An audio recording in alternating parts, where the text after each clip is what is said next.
Ada Ustaz, kan ada nih yang bangga-banggakan jalan tol. Oh, ini dikit jalan tol. Ada juga kelompok yang membanggakan stadion. Ya, stadion. Indonesia padahal isinya bukan cuma tol sama stadion, kan gitu Ustaz. Nah ini Ustaz, ini agenda Dajjal. Dan semoga Allah subhanahu wa ta'ala menghancurkan sehancur-hancurnya para pelaku pembantaian 6 syuhada pengawal kami dan yang memerintahkannya, serta para aktor intelektualnya juga yang merestuinya, dan semua yang terlibat dalam pembantaian sadis dan brutal tersebut secara langsung maupun tidak langsung. Allahumma dammirhum tadmira waqtulhum badada wala tughadir minhum ahada ya qawi ya matin ya muntaqim amin ya rabbal alamin. Allahu Akbar. Bismillahirrahmanirrahim guys. Sekarang ada babe rolen, babe roti molen. Roti ini dibuat yang pasti rasanya enak ya, ada 3 rasa. Nih, ada pisang keju, ada tape keju, ada pisang coklat.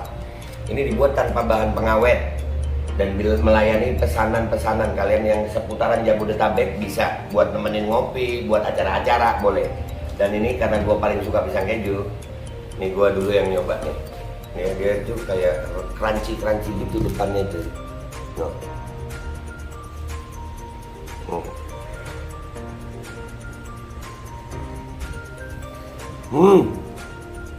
Tahu kerennya di depan nih, terus di dalamnya empuk. Ya Allah. Udah nggak usah lama-lama, lu kalau kepingin langsung pesen aja, itu ada nomor WA-nya, nanti gua kalau cantumin, ada juga IG-nya, langsung pesen, murah. Ini cuman nanti dia tanya itu 35.000 kalau nggak salah, ya.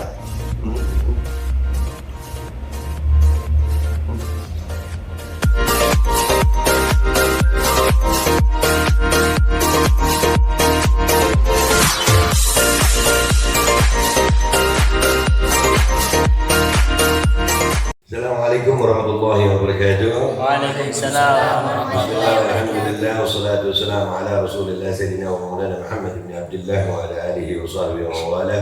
Asyhadu an la ilaha illallah wa asyhadu anna Muhammadar Rasulullah. Rabbi shrah li sadri wa yassir li amri wa hlul 'uqdatam min lisani yafqahu qawli bi jannabi wa alihi. Amma ba'd.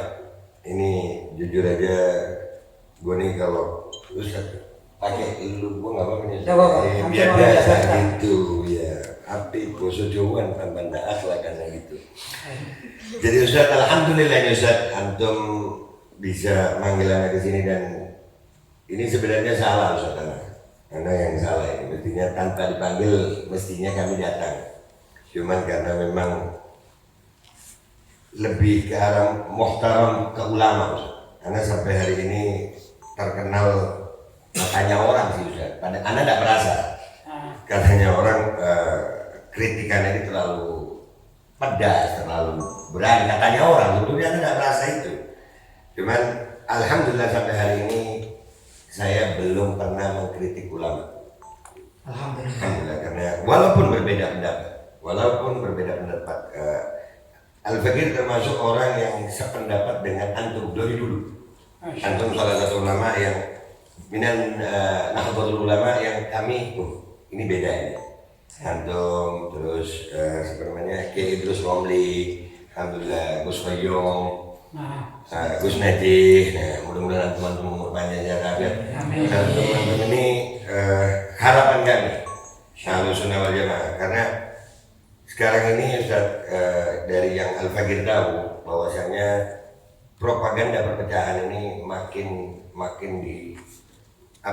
dimasifkan, makin banyak, dan suka nggak suka kita ini Islam ini adalah agama paling besar di Indonesia, dan Ahlus Sunnah wal Jamaah ini adalah kelompok Islam yang paling besar di Indonesia. Jadi kalau mau merusak Islam, rusak Ahlus Sunnahnya dulu. Kalau mau pecah Islam, pecah Ahlus Sunnahnya dulu. Sampai sekarang kan kita melihat ada beberapa firqah ini. Ya, bahkan Nahdlatul Ulama udah ada Nahdlatul Ulama yang secara struktural, ada secara kultural. Nah itu kan termasuk kita melihatnya, ya Allah sampai begini Ustaz. Dan alhamdulillah kita dapat kitab ini Kiai Hasyim Asy'ari. Pertanyaan pertama Ustaz, pertanyaan pertama. Yang antum lihat sekarang ini para ulama dari Nahdlatul Ulama, bukan kapasitas saya soalnya menilai ini, antum kan ulama juga. Sejauh mana ulama sekarang ini sudah terlepas dari apa yang dicita-citakan oleh Kiai Hasyim Asy'ari? Baik, sebelumnya saya ucapkan ahlan wa sahlan bagi Aldo yang sudi singgah di padepokan kami ya, yang kecil mungil ini ya. Mudah-mudahan antum di sini betah ya. Betah ya, alhamdulillah. Saya lama juga ikut beberapa kali podcast antum dengan beberapa pihak, mulai dari yang slow sampai yang apa namanya istilahnya surok gitu. yang memang dikatakan bahwa setiap kita ini punya karakter sendiri-sendiri. Di kalangan para sahabat itu ada yang namanya Sayyidina Abu Bakar As-Siddiq yang orangnya halim ya, halim bijaksana. Ada Sayyidina Umar bin Khattab yang memang tegas ya. Bahkan dulu saya mengatakan senang beliau dikatakan keras. Yang keras itu tidak aib, yang penting dalam kebenaran. Walaupun orangnya mengatakan aib, itu terserah. Kalau saya menilai keras itu tidak apa namanya, tidak aib kalau dalam kebenaran. Karena Rasulullah SAW pernah juga marah sampai ihmar wat wajhuhu gitu, merah padam wajah Rasulullah. Berarti dalam waktu itu kan keras juga gitu. Makanya di dalam bahasa Al-Quran asyidda ala kufar. Asyidda itu bukan tegas. Namanya asyidda, kalau kita jujur buka kamus namanya keras gitu ya.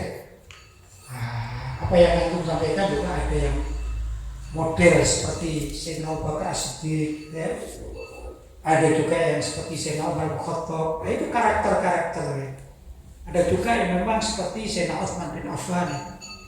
Itu mendahulukan malnya ya. Itu banyak juga tokoh-tokoh kita yang memang dan ahli mal ya. Mereka menyalurkan hartanya untuk kepentingan Islam. Tapi ada juga yang seperti Sayyidina Ali bin Abi Thalib yang terkenal ahlul ilm gitu ya. Itu karakter setiap orang, tokoh-tokoh juga demikian. Nah, kalau antum tanya, pertama ini saya beda pemikiran. Jadi bukan beda buku. Saya membaca dan mengajarkan karya Kiai Hasyim Asy'ari, Risalah Ahlussunnah wal Jamaah dan beberapa kitab lainnya. Saya baca. Kalau yang Risalah Ahlussunnah wal Jamaah saya ajarkan di mana-mana. Tapi kalau rujuk kepada kitabnya Kiai Hasyim Asy'ari itu beberapa saya rujuk. Saya melihat begini ya, fenomena zaman sekarang itu bahwa banyak warga bahkan tokoh-tokoh pengurus NU. Saya ini pengurus juga saya ini pengurus walaupun di tingkat kecamatan, tapi namanya juga pengurus ya. Jadi saya ini ya termasuk struktural tapi sekaligus kultural. Gitu. Banyak sebagian dari kawan-kawan kita, tokoh-tokoh kita itu tidak peduli terhadap apa yang diajarkan oleh Kiai Hasyim Asy'ari. Jadi itu yang jadi masalah. Jadi mereka rujuk itu bukan pada kitab-kitab yang dulu sudah digariskan oleh Kiai Hasyim Asy'ari. Tapi pada akhirnya di zaman sekarang rujuknya ini kepada ada canda kita ya. Ada seorang syekh alim gitu ya, segala macam tahu nih, baik yang buruk, baik yang baik maupun yang buruk. Namanya Syekh Google. Ini tidak salah. Alim apapun, jangankan jangankan antum tanya bab ilmu gitu, bab jualan pun ini alim dia. Itu tahu segala macam harga. Jangankan harga rumah, harga paku itu paham. Ini saking ahlinya Syekh, namanya Syekh Google. Nah, saya lihat sebagian dari tokoh-tokoh kita itu mau praktis. Gitu ya, mau praktis sehingga tidak mau merujuk kepada apa sih yang ditulis oleh Kiai Hasyim Asy'ari dalam kitab-kitab mereka.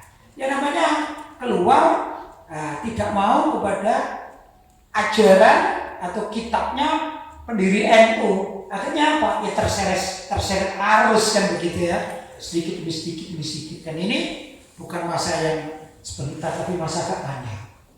Begini ya, dulu saya dan beberapa orang yang seusia saya itu sama orang tua kami itu dikirim ke Mekah, ada dikirim ke Mesir, dikirim ke Hadramut, dikirim ke beberapa negara-negara Islam gitu ya. Itu begitu.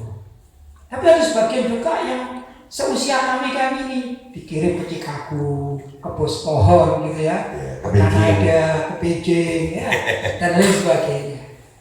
Nah, kalau belajarnya bukan belajar agama, misalnya ke Amerika belajar studi tentang masalah kelayakan bangunan, ya boleh-boleh saja. Yang jadi masalah kan tidak begitu. Yang jadi masalah dengan mereka belajar agama dari Chicago, dari Boston. Kalau nggak salah Ustaz, minta maaf Bapak, ada yang ke Israel Ustaz ya? Ada juga ke Israel. Nah, akhirnya apa? Begitu pulang, ini kan bisa dikatakan seusia. Ya tentu seusia itu tidak persis amat gitu ya. Masanya bukan kepada kakek kita, tapi seusia kita ya. Satu masa dengan kita.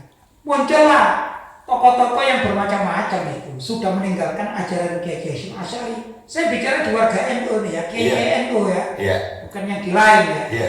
Begitu. Akhirnya apa? Pemikirnya berbeda-beda. Contoh gini mungkin, kalau orang datang ke Mekah misalnya, itu kan paling sering dikental dia, labbaik Allahumma labbaik, kan begitu ya.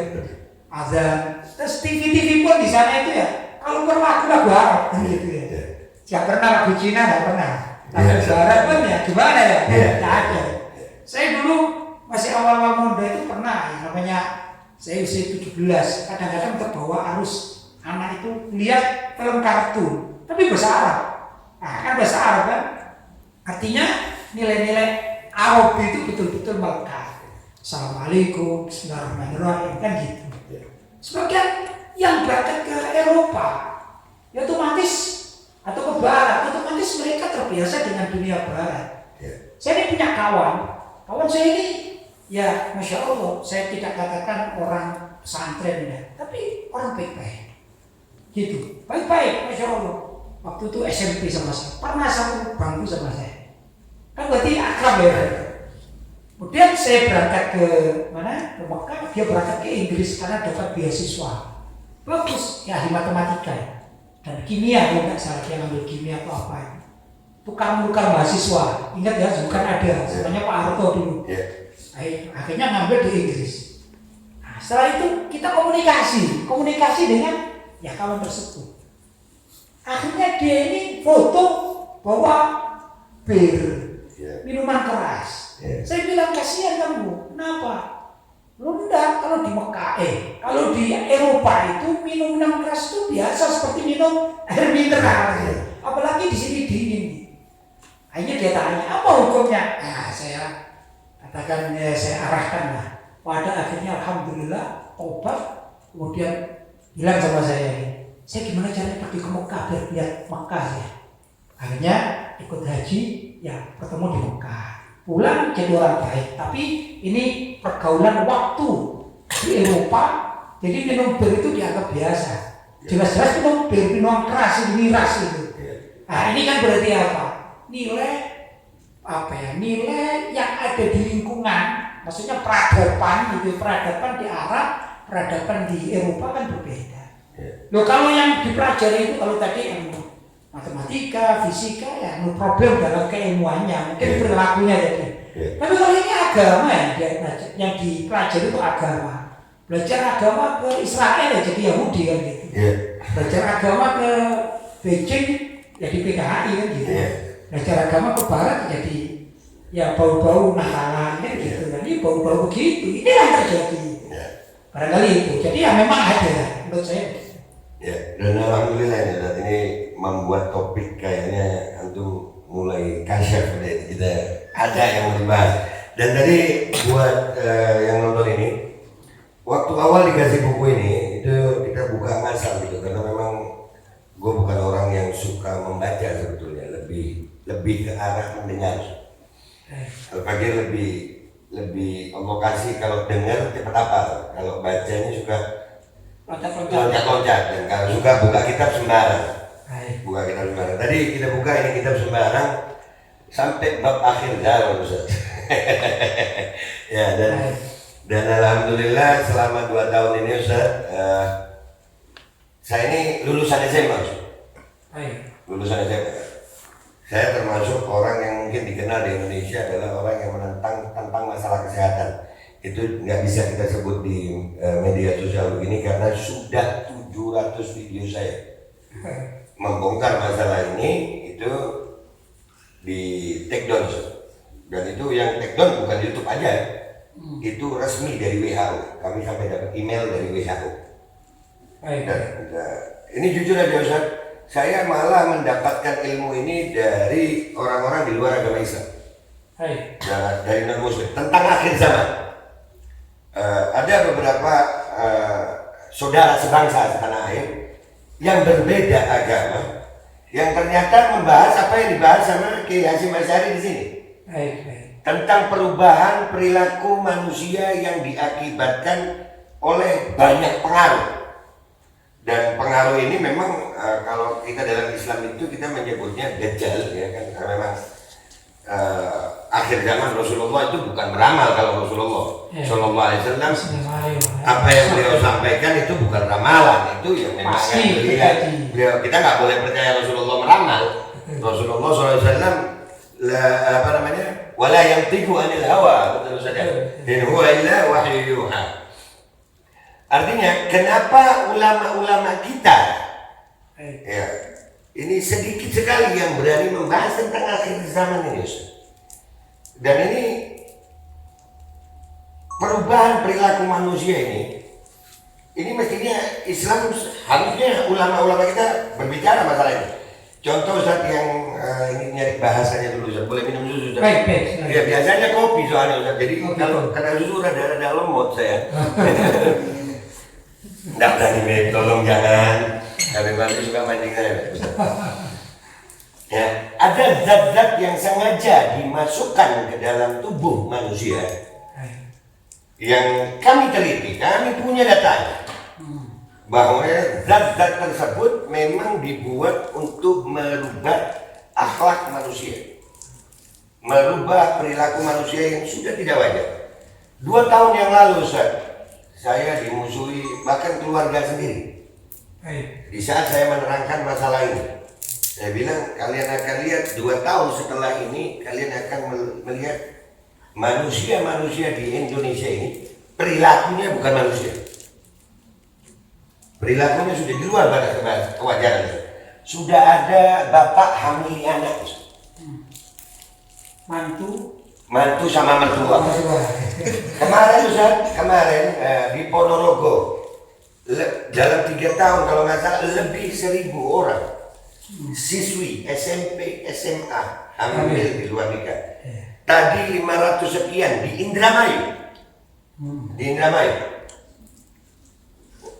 Terus sudah banyak ada disebutkan oleh Kiai Hasyim di sini tadi saya, free sex di depan umum. Ya, di depan umum ada, dan itu sesuai dengan hadis. Nabi Shallallahu Alaihi Wasallam, orang nggak malu lagi. Yang jadi pertanyaan adalah, di mana suara ulama ini untuk masalah ini? Kenapa Anda justru mendengar ini? Ada ulama yang bersuara masalah ini, Ustaz? Ada, tapi bukan dari Indonesia. Guru beliau, Mayarhamu Syekh Al-Qadani Al-Mashhur, sampai membuat kitab Fikih Tahawulah. Al-Fakir kemarin ketemu Habib Alwi ini baru pertama. Udah asik. Ternyata beliau muridnya yang bakar, karena mungkin kan nggak ada yang kebetulan, Ustaz, di dunia ini nggak ada yang kebetulan. Ada yang ngatur. Mungkin karena anak termasuk yang mencintai Habib Bakar ini, dan ada ulama juga dari beliau Pakistan kalau nggak salah, cuma tinggal di London sama Amerika, Syekh Imran Hussein. Nah, yang dari kalangan Ahlus Sunnah di mana gitu.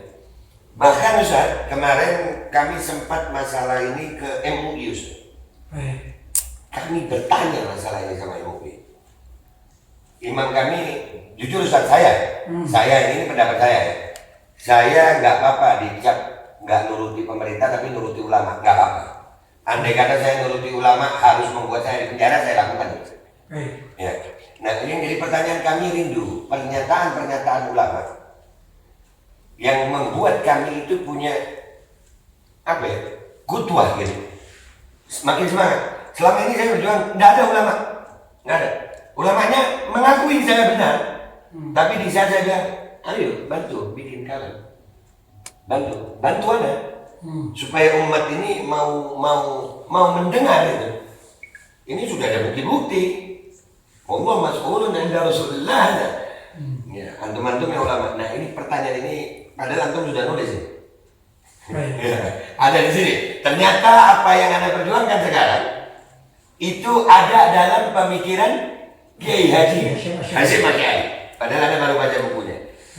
Nah, kira-kira menurut antum ini Ustaz, kenapa ulama ini begini? Mungkin kenapa antum begini? Siap. Pertama, seorang ulama itu ada beberapa yang perlu disampaikan oleh orang tersebut, ulama tersebut. Dan metode penyampaian juga bermacam-macam. Metode penyampaian ada kalanya dengan ceramah, ada kalanya kalau sekarang dengan podcast, tapi ada kalanya juga dengan tulisan, gitu ya. Dan tidak kalah banyaknya tulisan-tulisan itu sebenarnya kalau kita jujur ya, membahas tentang masalah akhir zaman. Begini, hanya masalah yang terjadi itu viral tidak viralnya. Ini yang jadi masalah. Saya menulis bab kitab ya, khusus sebenarnya terkait dunia yang ditanyakan tadi. Coba diambilkan buku saya Musuh Besar Umat Islam. Nah, ya. Di sini kita berikan. Jadi saya ini ada beberapa buku. Alhamdulillah saya bisa menulis berkat doa antum semuanya. Setiap hari saya menulis ya, dengan kajian berbagai macam. Kemarin saya tanya sama yang mengumpulkan ini, Bapak, tulisan saya ini di print itu kan masih di Google Drive ya. Katanya nggak mampu loh di print. Loh nggak mampu gimana? Ya saya mengumpulkan mulai tahun 2009, mulai dari tahun 2009, ini namanya Musuh Besar Umat Islam. Ini juga membahas tentang yang antum tanyakan tadi sebenarnya. Cuma kan nggak viral masalahnya. 2009 sampai sekarang ini terbukukan. Yang tulisan mungkin suatu saat antum mendapatkan artikel saya barangkali gitu ya. Itu kalau dikumpulkan katanya 1 meter dikumpulkan. Tapi ya itu. Nggak viral. Ya itu nggak ada viral. Pertama itu ya, bukan saya ingin viral ya. Bukan. Anda harus nonton nanti Ustaz. Baik. Kemudian ada juga ulama-ulama kita yang istilahnya itu kalau dalam pesantren namanya Kiai Dampar. Nah ini Kiai Dampar itu gimana? Kiai yang mengajar dengan buku di bangku gitu ya, sudah mengajar. Bahkan mungkin isinya juga lebih dari apa yang kita inginkan, termasuk bab akhir zaman. Lagi-lagi mereka ini adalah kiai-kiai yang termarginalkan oleh keadaan. Begitu. Masalahnya ini kadang-kadang kalau yang kita inginkan, justru tokoh-tokoh kita yang viral-viral itu, itu yang kamu bicara kan gitu. Yang punya nama, nggak mau bicara. Dan jauh-jauh misalnya saya sendiri ini membahas tentang karya Kiai Hasyim Asy'ari. Jadi pro kontra, karena isinya ini menasihati kita juga menasihati para Kiai NU kan isinya gitu. Karena memang isi karya Hasyim Asy'ari itu begitu isinya. Ya akhir zaman, ya kayak tadi itu, ya fresh dan segala macam memang ada. Cuma yang mengungkapkan tidak begitu. Sehingga sepertinya sebagian itu kayak saya sendirian aja ngomong begini kan sulit jadi. Padahal yang lainnya kan tidak begitu. Berapa banyak KKNU itu viral banyak kan yang jadi di YouTube-nya itu sudah ratusan ribu, tapi kan tidak membicarakan hal-hal yang memang diperlukan oleh umat dalam dunia. Contoh misalnya tatbiqus syariah, penerapan syariah. Apa penerapan syariah? Lebih mudahnya mungkin kita Kalau sholat sudah kita lakukan, gitu ya. Tapi orang nggak sholat perlu diapain? Kan nggak ada ini ya. Sholatlah. Nah itu satu. Yang kedua, kan ada sanksi hukum. Sanksi hukum itu kan ada. Itu dalam kitab fikih dipelajari di pondok-pondok pesantren dan dihatamkan oleh kiai-kiai pesantren. Tapi tidak pernah dilaksanakan secara kebangsaan, kenegaraan. Contoh gini ya, sebelum apa yang antum tanyakan saya jawab, saya bisa ini kan santai ya. Contoh begini, ada namanya kewajiban itu yang sifatnya fardhi, perorangan. Sholat, ya ini, saya sholat, saya berarti dapat pahala. Kalau saya nggak sholat dapat dosa. Kalau saya nggak sholat, antum nggak dapat dosa. Itu sholat seperti zuhur, asar, maghrib, isya, subuh. Tapi ada yang nggak begitu, kewajiban yang namanya jama'i. Seperti sholat Jumat. Sholat Jumat itu kan gitu. Kalau di suatu kota nggak ada orang yang sholat Jumat, kan dosa semuanya satu kota. Kan gitu kan. Kalau alasannya karena di kota itu nggak ada masjid, maka kewajiban seluruh warga kota ini membangun masjid. Ini namanya jama'i. Kalau tidak ada orang yang peduli untuk membangun masjid, berdosa semuanya. Kan gitu kan? Termasuk juga yang sifatnya jama'i adalah nasbul imamah atau nusbul imamah. Apa itu? Memilih pemimpin namanya jadi imamnya umat Islam. Untuk apa sih? Untuk memberlakukan syariat yang dibaca oleh kiai-kiai itu. Soalnya begini, kalau kita dialog dengan para kiai, ditanya misalnya, ada kiai membaca kitab Fathul Mu'in, misalnya Fathul Wahab, terus ada kalimat atau mendapatkan hukum bahwa pencuri itu harus dipotong tangan. Kan semuanya tahu itu kan. Kemudian ada murid yang bertanya, Pak Kiai, kenapa kemarin saya melihat ada pencuri di pasar itu kok nggak dipotong tangan? Itu jawabannya begini, ya karena belum ada qadhi atau hakim yang ditunjuk untuk ketok palu. Kemudian apa kewajibannya? Ya kewajiban kita mengangkat hakim, kan gitu kan? Kalau hakim tertinggi di negara ya presiden kan gitu. Selama Indonesia merdeka belum ada kiai artinya yang mengesahkan seorang presiden yang bisa menentukan potong tangan bagi pencuri sebagaimana yang dipelajari dalam kitab-kitab pondok-pondok pesantren. Kan belum ada ini. Nah ini yang terjadi. Jadi kita mengatakan wajib tapi kita belum memperjuangkan. Nah yang unik kalau kita memperjuangkan, wah ini radikal ini. Ini kan sulit kita ini. Ini terjadi. Ya, banyak orang dituduh radikal hanya gara-gara ini loh kitabnya, kita ngaji ini. Tapi kenapa nggak dipraktekkan kan gitu? Jadi yang terjadi itu. Jadi misalnya tadi yang antum tanya apa nih? Kenapa nggak ada kiai yang bicara masalah ini? Yang bicara tidak viral, yang viral tidak bicara. Itu yang Anda lihat begitu. Baik, alhamdulillah berarti Ustaz kita mendapatkan jalan keluar ini berarti. Baik. Ini usul aja, bukan usul sih, minta kita ya minta. Ini kebetulan, alhamdulillah doakan Ustaz, insyaallah Bapak Aldo akan lama di Malang. Amin. Karena doakan juga ada darul yang mau kita bangun di sini. Ada tanggung jawab kita dan kan tidak ada yang kebetulan di dunia ini. Tidak ada yang kebetulan. Saya ketemu Habib Andri apa ini semua ternyata Habib mau ngajak kantor. Jadi meneruskan ini Ustaz, gimana kalau anak kan antum berbicara masalah ini, itu berbicara, anak bagian viral ya Ustaz. Iya, jadi selama ini tidak sedikit ulama kita anak mintakan untuk ini, mereka bilang, nah, apakah antum termasuk menolak viral untuk menyampaikan ini Ustaz? Kenapa harus menolak? Berarti alhamdulillah. Satu kebenaran sampaikan saja. Alhamdulillah. Kaidah yang ada syariat ini. Alhamdulillah, ini yang kita perlukan dan alhamdulillah walaupun nggak minum kopi, gue dapat enak ini hari ini ya dapat enak. Nah, buat pemirsa channel Bapak Aldo, kalian komentar di bawah. Kita akan meminta Kiai Lutfi untuk bisa menjawab pertanyaan kalian seputar masalah akhir zaman. Baik, mudah-mudahan saya bisa, mudah-mudahan. Ya, kalau antum nggak bisa, nggak apa-apa juga Ustaz. Artinya kami punya goodwill.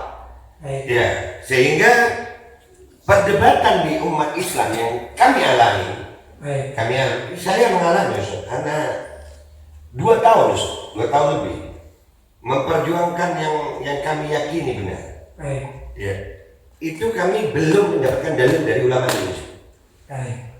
Bahkan Ustaz, zat yang dimasukkan itu saya tidak mau nyebut namanya karena pasti saya dibledek. Ya. Itu fatwa MUI kami pegang loh Ustaz. MUI mengatakan itu mubah, bukan halal, karena memang ada zat haram. Ada diperbolehkan karena doruri katanya. Oh ya. Nah sementara kami kalau diajak diskusi demi Allah kami bisa membuktikan bahwasanya tidak ada kedaruratan. Tidak ada. Dan kalaupun harus ada kedaruratan jangan sampai menggagalkan iman. Ya, minta maaf ini Ustaz, ini sekitar curhat, mumpung antum udah mau. Seminggu sekali ini ada apa ini sekarang? Selasa. Selasa ya? Selasa. Berarti mudah-mudahan kita akan terus kontak-kontakan 2 minggu sekali atau seminggu sekali Anda akan kumpulkan pertanyaan tentang akhir zaman Ustaz. Tapi ini curhat dulu Ustaz. Baik. Ya. Kan kita mengenal ada namanya protokol kesehatan menurut mereka. Baik. Itu Al-Fakir udah nyebut itu Ustaz, itu protokol kesehatan. Perbandingannya itu saja. Kenapa saya nyebut protokol kesehatan? Karena membuat orang bodoh dan itu kerjaan setan. Baik. Dan saya punya dalil, nggak bisa disalahkan. Karena Indonesia adalah negara demokrasi yang berketuhanan. Kami boleh menjalankan keimanan kami. Ini bukan negara komunis. Ya. Bagi umat Islam yang menjauhkan seseorang dari ibadah mendapatkan pahala itu setan. Betul ya Ustaz? Ya. Senyum itu ibadah bukan Ustaz? Ibadah. Ditutup dipakai popo di muka kan? Berarti nggak bisa senyum, berarti menolak pahala kan? Betul nggak Ustaz? Betul. Berarti Senyumnya di dalam. ya? Senyumnya di Nggak dalam. ketok Ustaz, nggak ketok. Ya. Artinya kan itu setan Ustaz. Baik. Betul ya Ustaz ya? Dapat dalil gue manfaatin nih Kiai. Yang ngomong Kiai ini dalil Ustaz. Musafahah Ustaz. Apa Ustaz? Baik. Musafahah, boleh musafahah lagi ada teman tuh. Yuk, apa Islam? Nah, musafahah ini ada dalilnya nggak Ustaz? Ada. Menghapus dosa Ustaz? Ya Pak? Bisa menghapus dosa? Bisa menghapus dosa. Ada dalil itu Ustaz? Ada dalil. Sekarang disuruh begini Ustaz. Maksudnya? Musafahahnya galak Gini. Iya. Oh, ya. Ada gitu kan? Ada yang gini. Ini setan Ustaz, ngilangin pahala. Bukan setan. Bapaknya setan. Wah, ini cocok. Ya itu di umur panjang ya kan kita perlu ngamal begini Ustaz. Ada lagi Ustaz yang lebih setan Ustaz. Terjadi di masjid. Terjadi di masjid. Yang perintah subuh vakum ini Ar-Rasul sallallahu alaihi wasallam. Ya, gara-gara ini Ustaz. Setan dikasih tempat Ustaz, dikasih tanda. Fadlu ya Syekh. Fadlu mana? Ya dipersilakan Ustaz. Di masjid. Ya. Dan yang tololnya Ustaz, minta maaf kan gue bukan kiai nggak apa ngomong tolol gue. Kok nggak masuk dari sini ngomong Ustaz? Yang lebih tololnya Ustaz, di saat sholat renggang-renggang ngambil sandal boleh rapat, nggak dikasih tempat itu sandal, nggak dikasih tempat.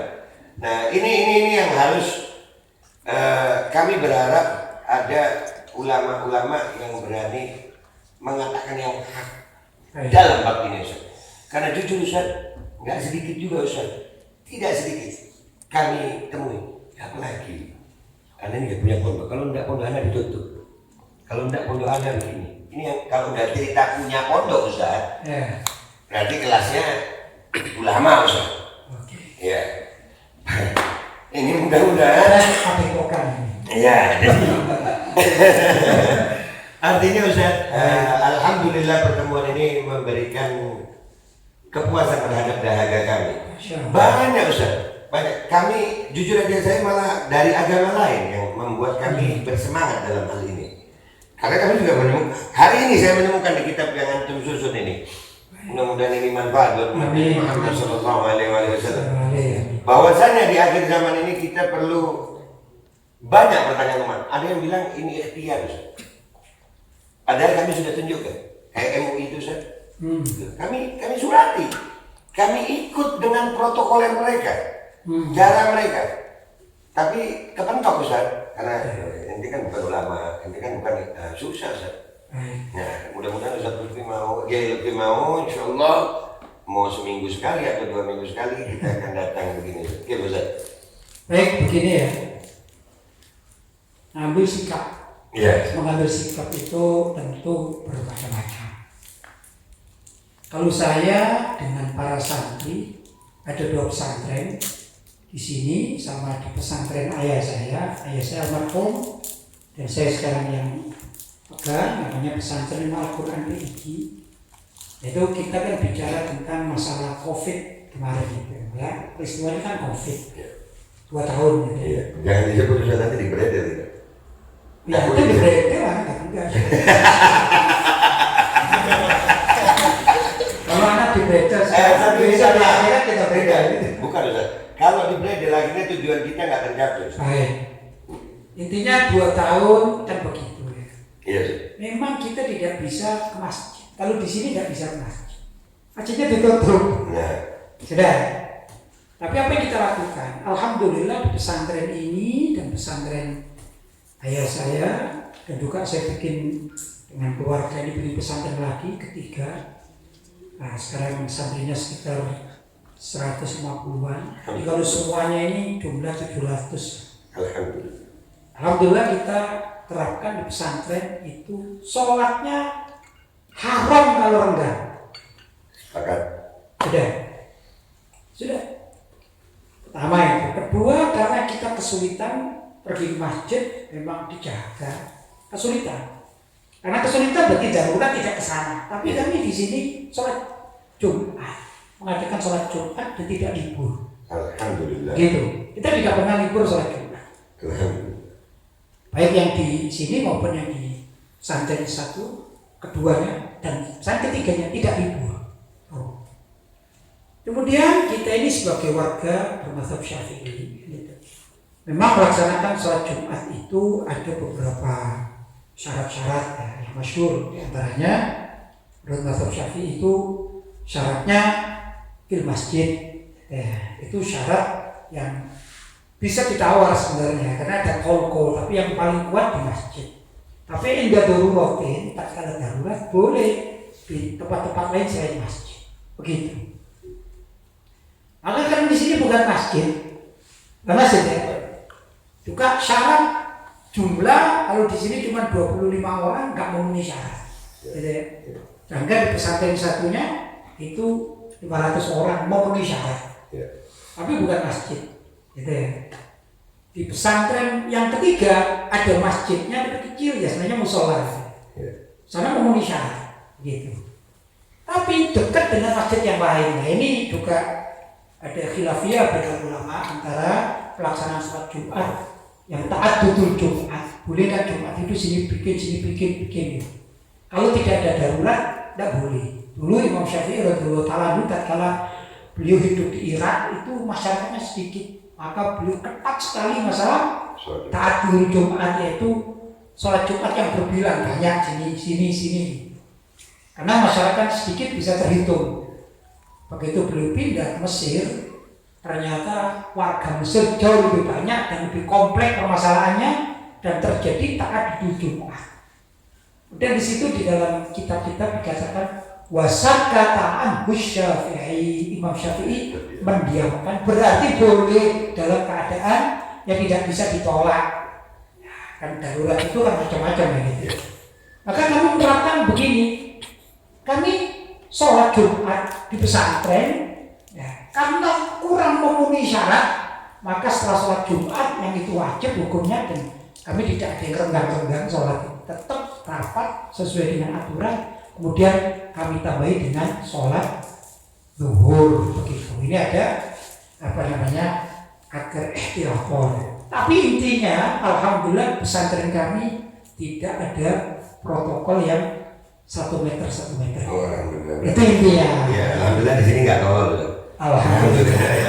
Iya, alhamdulillah. Jadi ini yang perlu kita akan, nggak mungkin malam ini kita bahas semuanya, tapi alhamdulillah. Jazakallah ya Fadli, mudah-mudahan apa kata Abu Maliki saja lil wasail hukmul maqasid, betul ya. Ya mudah-mudahan Bapak Ibu juga dapat manfaatnya. Amin. Ya, jadi antum bersedia Ustaz ya, kita akan mencoba membahas tentang yang tadi antum sebut itu tadi Ustaz. Soalnya kalau anak yang nyebut bab itu Ustaz 700 video Ustaz. Dan itu anak akan mencoba bukan mengadu domba Ustaz ya, membenturkan pendapat-pendapat. Ya, harus begitu. Ya, kebenaran tidak takut argumentasi buat saya. Betul. Ya, kebenaran tidak takut argumentasi. Dan buat kalian yang dulu mengatakan gol ulama ini, Aldo tidak ada ulamanya, Aldo tidak ada punya ulama yang berani. Sebetulnya bukan tidak ada ulamanya yang membenarkan Anda, Ustaz. Tidak berani ngomong. Itu yang bingung, Ustaz. Baik. Jadi kalau saya menyikapi begini. Ya, ya. Dikatakan penyakit itu ada atau tidak ada, saya katakan ada dan tidak ada. Iya, ya. Kalau dikatakan tidak ada, ya dia meninggal dunia. Kalau dikatakan ada, alhamdulillah kita di pondok aman-aman saja kan. Nah, ini kita agak panjang nggak apa-apa nih, asik. Ada dan tidak ada. Betul. Kan ada orang yang bilang tanyakan kepada ahlinya, kalau nggak ahli jangan ya. Nah, yang jadi masalah justru sebetulnya Ustaz, ahli di zaman ini itu ditentukan sama ijazah. Padahal belum tentu yang berijazah itu juga ahli. Ya. Anda bisa membuktikan walaupun mungkin nggak di kamera Ustaz. Kenapa? Kalau Anda buktikan di kamera nggak viral. Sementara jujur Ustaz saya perlu viral. Karena apa? Kalau pendapat yang benar dibungkam, lalu pendapat yang salah dibiarkan viral, mau nggak mau ya kita harus ngaku kalah. Saya tadi bilang ada dan tiada gitu. Iya. Kenapa antum gak tanya ada itu yang bagaimana? Anda nggak percaya ada soalnya. Gini, kalau saya mengatakan ada itu begini. Ada itu kan belum tentu alami kan. Ada itu bisa dibuat oleh seseorang. Iya. Dan bukan itu. Bukan yang dikatakan. Dinamakan dengan itu copet. Dipanggil copet ya. Itu nama. Tapi kematian itu bukan karena si copet yang diadakan itu. Kalau saya menyikapi beda. Ya. Bukan beda kan apa-apa. Gak apa-apa sih kan mana. Tadi ada yang ngomong sama Habib Alwi. Ini kayak Lutfi kalau ngaji anak diskusi ilmiah. Kalau beliau sependapat sama anak kita diskusi. Kalau beda pendapat kita debat. Kalau justru anak mengatakan gitu, penyakit itu ya adanya di tempat pembunuhan. Nah, ini baru ini. Pembunuhan itu kan ada pembunuhan nyamuk, ya, pembunuhan cicak, kan pembunuhan ayam kan gitu. Ayam itu bisa mati kalau disembelih pakai pisau kan. Iya, benar. Kalau nyamuk bisa ditepuk, ditepuk tangan gitu. Berbagai macam cara pembunuhan itu. Dan di situ ada penyakit. Ya gitu. Benar. Kalau penyakit itu didatangkan tempat itu, berarti ada di situ. Tapi kalau di ayam itu dengan pisau nyamuk, dengan tepuk, dengan obat anti nyamuk. Kalau yang kemarin Ustaz dengan obat dan dengan perilaku yang salah di tempat yang salah oleh orang-orang yang salah, yang sengaja untuk membuat salah supaya manusia hidup dalam ketakutan yang salah. Itu kami punya buktinya. Kami berharap entah dengan menggunakan bahasa yang seperti ini antum lebih ahli. Gimana caranya pesan ini sampai ke masyarakat, ke umat Islam bahwasanya jujur Ustaz, ada kalimat begini dari saudara-saudara sebangsa yang berbeda agama. Mereka curhat ke saya. Saya duduk sama mereka. Islam ini harapan kami. Kenapa? Kalian besar. Kami ini kecil di sini. Kami minoritas. Kami tidak akan bisa melawan mereka kalau Islamnya nggak melawan. Wallahi Ustaz. Dan mereka seperti ini sampai kadang saya malu Ustaz. Kenapa? Mereka bisa beriman seperti itu.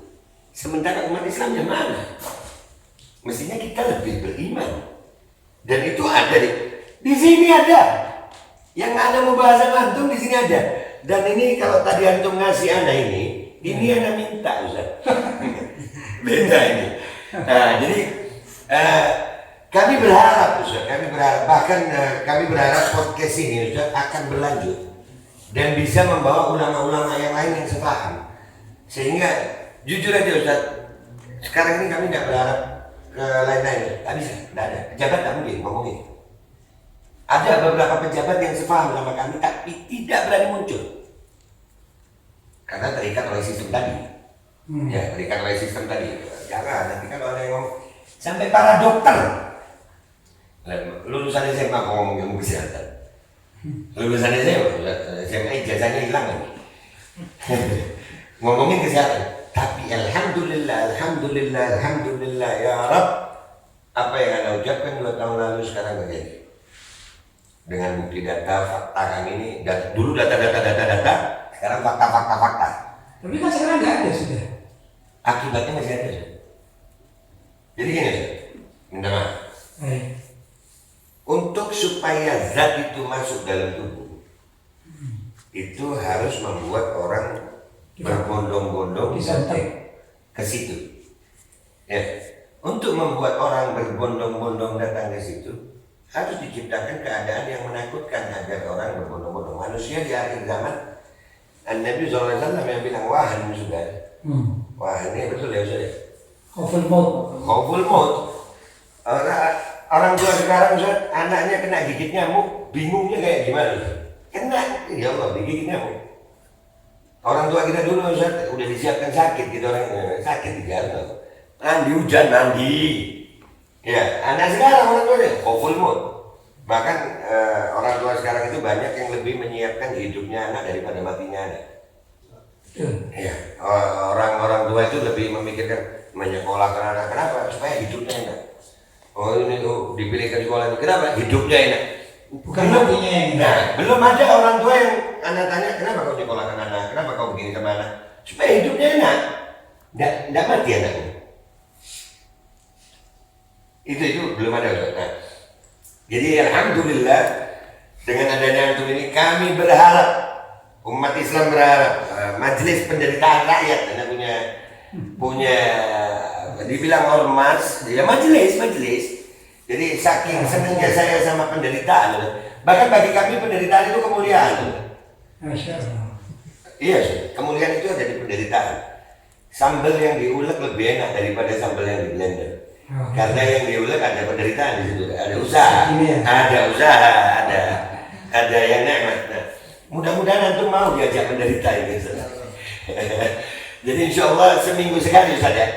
Insya Allah, mudah-mudahan. Kami perlu Ustaz, wallah. Ini yang saudara-saudara dari agama lain pun memerlukan ini. Dan mudah-mudahan dari sini adanya kebangkitan umat Islam. Amin. Ya. Dan ini subjek ini Ustaz, itulah yang akan mempersatukan nanti. Karena ini tidak memandang agama, tidak memandang partai politik. Anda sekarang ini Ustaz, kalau Anda mengkritik rezim, dikira Anda pendukung ini. Anda mengkritik ini, dikira pendukung rezim. Padahal ada Ustaz, kan ada nih yang bangga-banggakan jalan tol. Pokoknya dikit-dikit jalan tol. Ada juga kelompok yang membanggakan stadion. Ya, stadion. Indonesia padahal isinya bukan cuma tol sama stadion, kan gitu Ustaz. Nah ini Ustaz, ini agenda Dajjal. Dan ini Ana pengen ada ulama yang walaupun ini sudah menjadi sunnatullah dan akan terjadi, apakah kita nggak bisa cuma diam aja dan pasrah? Ya saya kira tidak boleh lalu pasrah. Nggak boleh ya? Kita memberikan penerangan pada umat yang baik kan gitu kan. Alhamdulillah. Kalau menurut saya begitu ya. Jadi segala macam penyakit itu ada obatnya. Likul lidain dawa. Setiap penyakit ada obatnya.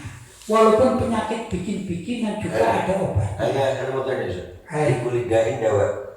Berarti dawa itu banyak Ustaz ya? Macam-macam. Boleh, ada berbagai macam pilihan ya? Bagaimana? Pernah nggak Di ada? antara macam pilihan dawa itu lari. Oke. Iya, di antara pilihan dawa. Oke, ajib ini. Jadi kalau antum sakit, misalnya sakit, terus saya lihat antum kok sakit begini. Kemudian ada penelitian dari ahli yang ketiga dalam Islam. hati-hati loh ya, awanmu sakit. Maka salah satu dari obat bagi saya adalah menjauh lari. Itu masuk, jadi macam-macam obat. Sudah, tadi aku ngomong masalah sikoh. Syaratnya sikoh apa? Ya, kalau sikoh di dalam Islam itu orang yang tidak banyak berbohong, kan gitu ya. Salah satunya, ya kalau pembohong itu enggak sikoh, gitu ya. Tidak banyak berbohong, mempunyai kapasitas ilmu yang mumpuni di dalam bidangnya. Oh, tak terus doi. Tak terus, nanti bisa dibilang itu kemana? Jadi sikoh syaratnya itu saja. Salah satu. Iya, berarti tolong sampaikan kepada ulama. Wahai ulama, berbicara kalian, karena untuk masalah ini tidak ada yang sikoh mendapat ini. Karena semuanya laisa min ahli iman. Tidak ada. Dalam bab ini tadi yang zat dimasukkan Ustaz, tidak ada yang sikoh. Karena semua minhum. Yang Memasukkan minhum Ustaz. Dan bayangkan Ustaz, itu zat didatangkan ke Indonesia. Didatangkan ke Indonesia. Kami punya buktinya Ustaz. Yang membuat bikin kontrak dengan pemerintah Indonesia. Mengatakan bahwasanya kalau terjadi apa-apa, maka kami tidak bertanggung jawab. Itu sikoh Ustaz. Ya nggak sikoh. Nah, ulama kita kenapa membiarkan? Ulama kita tahu itu. MUI tahu itu. Ya mudah-mudahan bisa menolak gitu ya. Harus. Menolak. Bukan kami menyuruh ulama, bukan. Ya ngomong ulama ini. Iya kan? Kalau saya ini kan anak manja yang kehilangan orang tua sebetulnya. Saya anak manja yang kehilangan orang tuanya itu ya ulama ini Ustaz. Bahkan benar, kami kehilangan. Jujur kami rindu Ustaz. Kami rindu diperhatikan sama ulama. Kami rindu, kalau bahasa Jawa, rindu dimong. Iya. Artinya keinginan, ada anak yang pengen baik, tapi tidak dituruti. Akhirnya mokong Ustaz. Ya kayak anak begini karena bisa karena melihat kebenaran. Anak lihat Rasulullah. Umatnya Rasulullah lagi dirusak. Anda tahu ini akan jadi begini. Anda tahu, tapi ulama Anda datangi. Tidak ada yang ngomong. Seperti apa? Anda jasa semua biasanya jasa. Ini pertemuan malam ini, alhamdulillah kita akan bahas ini sama antum. Anda minta betul atas nama umatnya Rasulullah. Umatnya Rasulullah, bantu kami menyadarkan umat tentang bahayanya. Sekarang ini sudah terlambat saja. Sekarang ini sudah terlambat, tapi lebih baik terlambat daripada tidak sama sekali. Iya. Karena anak tidak melihat hasil Ustaz. Allah tahu anak berbuat. Iya. Sampai hari ini kami melawan pemerintahan dalam bab ini loh Ustaz. Dalam bab ini saja. Itu sudah di PT UN, beberapa kali sidang. Hakimnya yang begini, hakimnya yang begini. Kami melawan terus. Pemberitaan nggak ada, karena tiap kami beritakan dibungkam. Nah, ini sekarang Ustaz, tolong kami. Sekarang sudah terlambat. Nggak sedikit anak-anak kami yang udah, anak-anak kita umat Islam yang sudah dicekoki dengan zat itu sampai 4 kali, 5 kali. Rusak Ustaz. Rusak, dia lihat pakai mata itu. Di kalangan ulama-ulama. Allah mas'ulun inda Rasul. Jadi alhamdulillah Ustaz, closing statement dari antum tentang kedatangan Al-Fagir ini. Antum bakal lebih radikal dekat sama pokok nasihat buat kami, nasihat buat semuanya Ustaz. Sebagai closing statement. Ya kan begini, dikatakan dalam hadis ad-dinun nasihah. Agama itu adalah nasihat kan gitu. Setelah Nabi tanya, iman ya Rasulullah, untuk siapa nasihat? Billah. Nasihat untuk Allah. Gimana? Masa menasihati Allah? Enggak. Bukan menasihati Allah, bukan gitu. Yaitu kita mencari dalil-dalil dari firman Allah untuk diri kita. Rujukannya begitu. Lillah wali rasulihi. Nasihat untuk Rasulullah gimana maksudnya? Apa Rasulullah dinasihati? Oh enggak. Salah. Yaitu kita mengambil dari qudwahnya Rasulullah, bagaimana kita ambil untuk pendidikan kita, kan gitu ya. Wa lillahi wa rasulihi, terus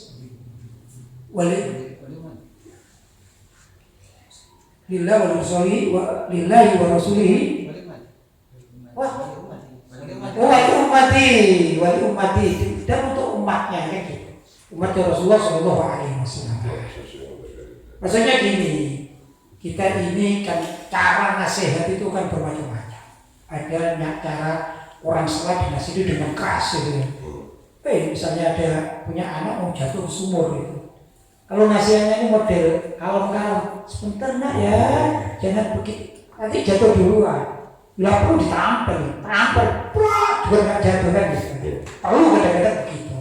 Bagian anak kayaknya. Tapi juga ada nasihat itu yang perlu disampaikan dengan cara yang bagus, kan gitu ya. Yaitu dengan kalem, dengan dirangkul, kan gitu. Tapi ada juga nasihat itu berupa larangan. Itu bukan nasihat. Jangan begini, jangan begitu, jangan begini. Namanya naik muka itu nasihat. Kemudian yang kedua, ini juga yang saya sampaikan, kadang orang itu nasihat perlu dengan lisan. Yang di dalam hadis dikatakan man ra'a minkum munkaran falyughayyirhu biyadihi. Fa illam yastati fa bi lisanihi. Fa illam yastati fa bi qalbihi, wa dzalika atraful iman, kan gitu ya. Barang siapa menyaksikan sebuah kemungkaran, maka ubahlah dengan tanganmu. Lu tahu ulama juga banyak, tangannya berupa tangan begini gitu. Boleh dalam satu permasalahan boleh. Maksudnya tangan boleh dengan senjata. Kan zaman perang kan dengan senjata, namanya kan gitu ya.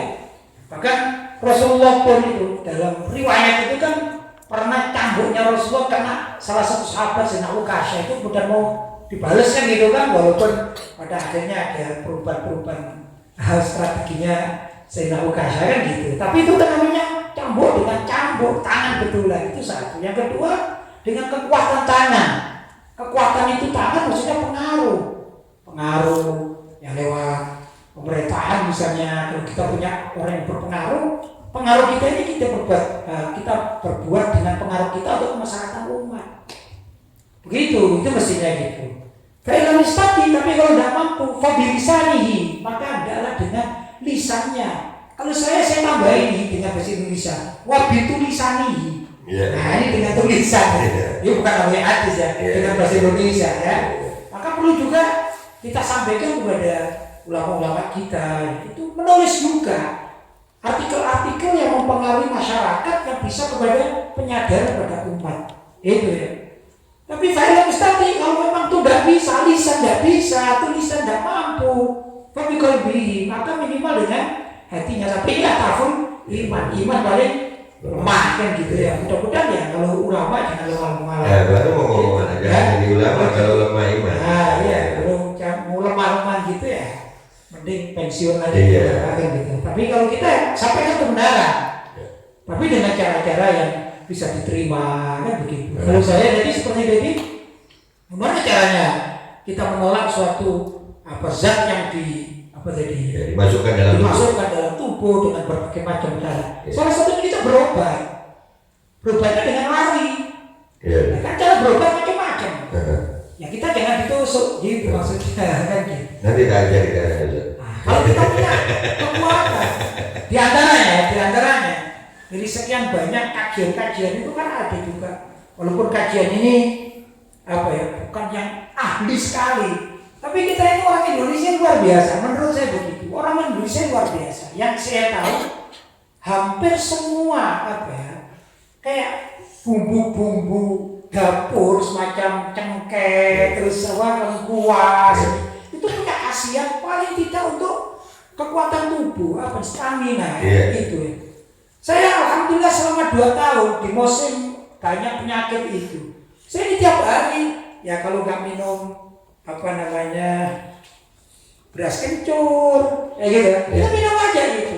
Ya jeruk, ya ini pokoknya yang kayak gitu-gitu kita minum. Alhamdulillah nggak terjadi apa-apa, yang nggak ingin terjadi apa-apa ya.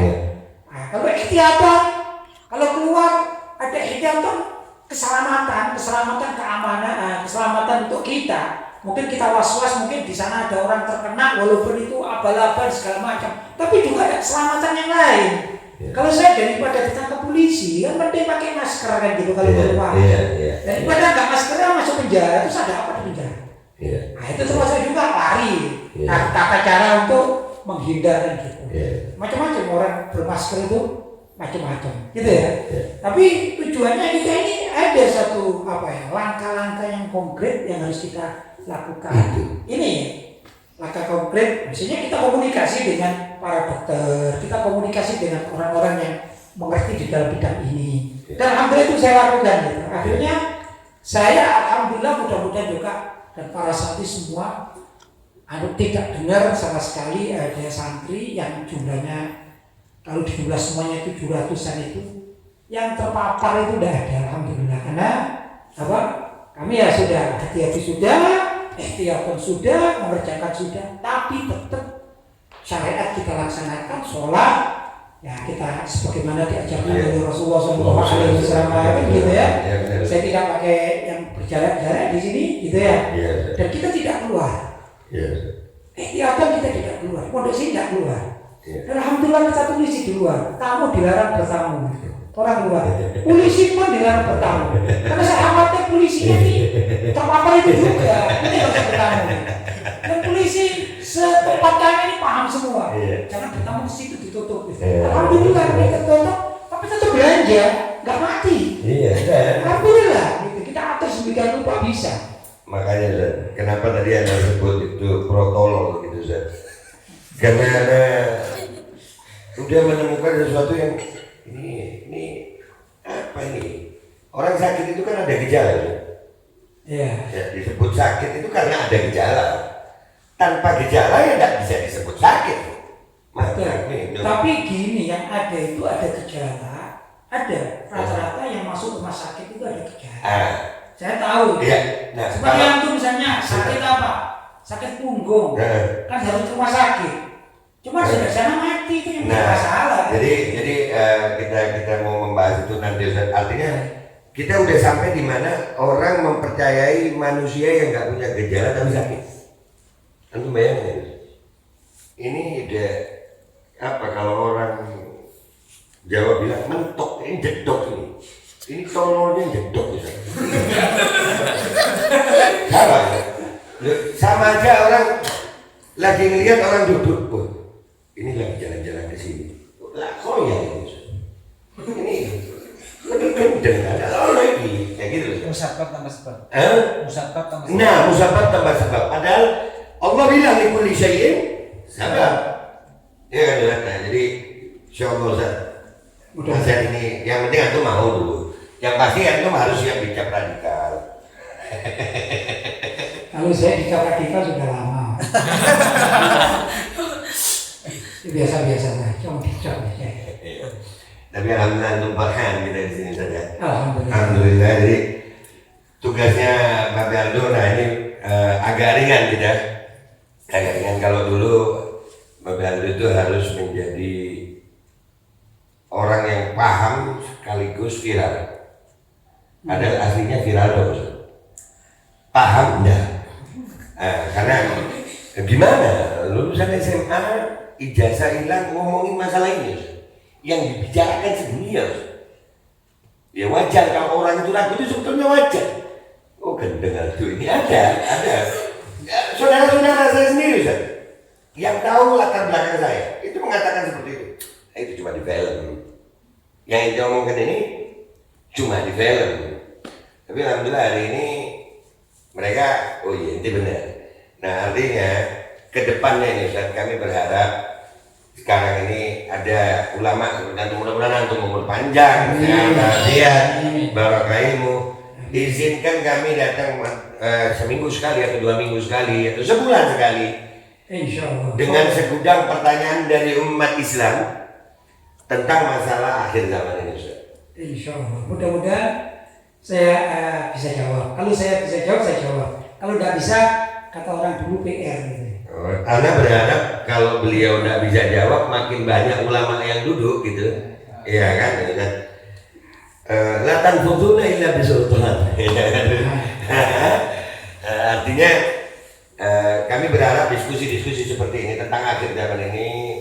sudah mengajak banyak lagi Ustaz. Bahkan jujur Ustaz, ana merindukan argumentasi. Baik. Ana merindukan zaman sekarang ini Ustaz ada kelembutan Ustaz. Sampai-sampai ada udah kalimat begini, sudah daripada debat ini gitu lah, ya iskainte. Lu enggak suka enggak Ustaz? Ya bagi ana umat ini sudah terlalu jauh ketinggalan. Insyaallah. Ya jadi minta doanya dari antum dan nasihat buat Al-Fakir Ustaz. Nasihat. Oke, nasihat terakhir ya. Iya Ustaz, buat Al-Fakir. Kalau antum ada kesempatan, antum belajar namanya fikih peradaban. Kalau antum ada kesempatan, sebaiknya orang-orang Islam zaman sekarang perlu belajar fikih peradaban. Apa itu fikih peradaban? Yaitu peradaban maksudnya hadoro. Hadoro itu Modernisasi. Enak bahasa Arab hadoro. Iya betul. Baca nggak pernah di Kapanagara Barat itu rekod ya. Sudah Kalau ada hadoro, ada. gitu. Iya. Baik. Hadoro, ilmu Modernisasi. kekinian. Masalahnya begini, ilmu fikih peradaban itu sudah dibelokkan oleh banyak pihak. Begitu. Padahal namanya fikih, itu kan bicara fikih. Halal haram, halal haram. Al-Quran itu nggak ada namanya ketinggalan zaman. Kalau ada orang mengatakan Al-Quran itu ketinggalan zaman dan sudah tidak relevan untuk diterapkan, murtad. Maka kita harus fikih peradaban yang sesuai dengan syariat, sesuai dengan Al-Quran, sesuai dengan hadis, dan sesuai dengan pendapat para ulama salaf serta ahli ijtihad. Minimal kita cari di imam-imam mazhab itu apa. Hanya saja kemasannya perlu diperbarui. Kemasan itu begini.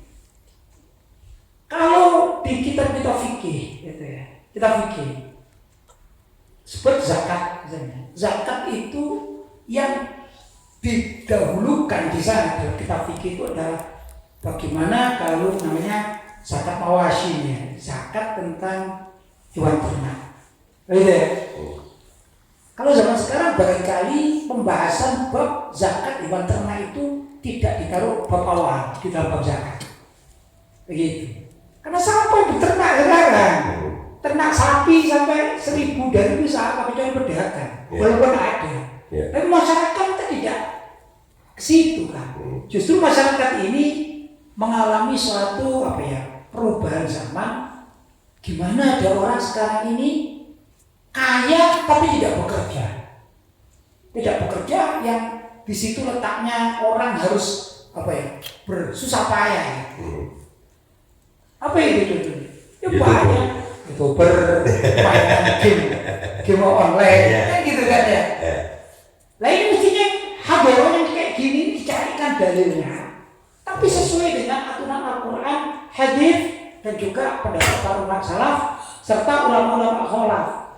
Di susunan fikihnya ini, susunan ya, bukan fikihnya diperbarui, hukumnya tidak bisa. Yang haram tetap haram. Cuman kalau misalnya ini ya, ada 1, 2, 3, 4 pembahasannya.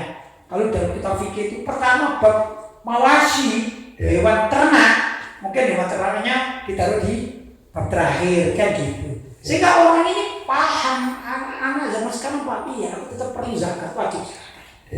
Sekarang deh fikih hadoro atau fikih peradaban, dalam kajian-kajian banyak tokoh ini justru cerita. Jadi sejarah tarikh peradaban itu anggap fikih peradaban. Ini kadang-kadang salah, sehingga tidak mencerdaskan umat. Ada lagi seringkali saya diundang dan ikut itu beberapa manasik haji. Namanya manasik haji itu ya belajar fikih haji. Misalnya orang laki-laki, mohon maaf ya, orang laki-laki mau tawaf harus pakai apa? Pakaian ihram yang tidak berjahit, kan gitu kan? Berarti mohon maaf tidak boleh pakai celana dalam, kan tidak boleh. Itu harus diajarkan. Kalau nggak ngerti maka ya dosa semua. Tapi yang namanya manasik haji itu kadang-kadang isinya bukan itu. Padahal manasik itu yang belajar fikih. Isinya apa ya? Kalau kalian mau berangkat, maka kalian perlu bawa misalnya minyak kayu putih, karena di sana dingin. Jangan lupa ya jaketnya, kalau bisa bawa 3 kaos kaki. Bahkan saya pernah ikut manasik haji itu begini, agar kita ini tidak sulit kalau di Mekah, karena orang di Mekah itu tidak langsung bisa masak. Bila perlu bawa kompor, rice cooker kecil, dan bawa beras 1 kilo untuk hari pertama atau minggu pertama. Itu yang namanya manasik haji. Kan lucu ini. Jadi orang namanya pembodohan publik kan. Bukan juga dengan fikih peradaban, tidak membahas hukumnya itu bagaimana yang bermanfaat. Contoh tadi yang antum tanyakan, kalau ada satu penyakit walaupun ini sudah dikelola menjadi satu zat gitu, kemudian dimasukkan pada tubuh seseorang, ini hukumnya apa? Halal atau haram? Itu fikih peradaban. Mestinya begitu. Maka harapan saya orang seperti antum yang viral-viral ini ya, juga belajarlah tentang fikih peradaban, dan banyak tokoh-tokoh yang memang mumpuni di dalam bab itu agar tidak hanyut di dalam pembodohan umat gitu ya. Saya kira begitu. Alhamdulillah. Wah, memang ngomong sama ulama ini Ustaz, jazakumullah bi ahsanil jazaa di dunia wal akhirah. Di otak saya sekarang udah ada satu konsep Ustaz. Mudah-mudahan jalan itu. Kalau para politikus bisa bikin Indonesia Lawyer Club, mungkin di Malang nanti ada Indonesia Ulama Club kita bikin untuk termasuk yang syabab-syabab berdiskusi masalah ini, kita kemas dengan apa yang sesuai Gen Z ya, dengan generasi Z ya, betul ya, yang anak-anak milenial. Insyaallah kita akan itu kita terima Ustaz. Dan alhamdulillah tadi antum bilang masalah manasik haji. Ya jadi tidak salah juga Ustaz kalau sudah makin banyak yang protokol. Ini yang manasik haji ada sudah komplot begitu, gimana yang ini yang haji ini syariat yang wajib loh Ustaz. Ya artinya yang ini aja yang mestinya perhatiannya segitu udah segitu urusannya, gimana yang ya jadi mafhum Ustaz, tapi insyaallah ini jadi cambuk. Dan alhamdulillah Al-Fakir merasa bahagia betul. Mudah-mudahan Allah bahagia juga antum, Allah bahagiakan murid-murid antum. Allah jadikan hati kami ini bahagia dengan kabar gembira untuk Rasulullah SAW. Jadi guys, buat kalian yang punya pertanyaan-pertanyaan tentang podcast ini, ya, ini belum ada namanya podcast ini nanti, tapi kayaknya harus kadang-kadang harus gila Ustaz. Jadi mudah-mudahan Ustaz Lutfi nggak marah, bisa memahami kalau tiba-tiba Anda ngasih judulnya itu rotok-rotok, membuat orang kayak alkohol Ustaz. Alkohol itu kalau ditaruh di kulit tidak ada luka, dingin Ustaz. Tapi kalau ada luka, pedih. Jadi kalau ada yang pedih sama podcast ini berarti ada luka di hatinya. Gua bakal minta maaf kalau ada salah. Sampai jumpa di konten-konten gua berikutnya.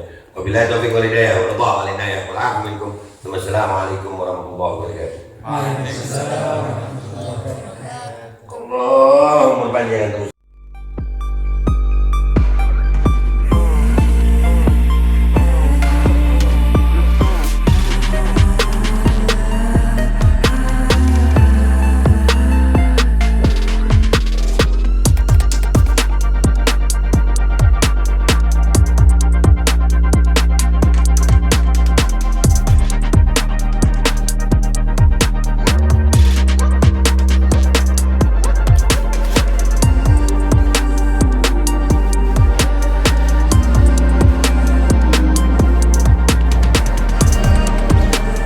dan semoga Allah Subhanahu wa taala menghancurkan sehancur-hancurnya para pelaku pembantaian 6 syuhada pengawal kami dan yang memerintahkannya, serta para aktor intelektualnya juga yang merestuinya, dan semua yang terlibat dalam pembantaian sadis dan brutal tersebut secara langsung maupun tidak langsung.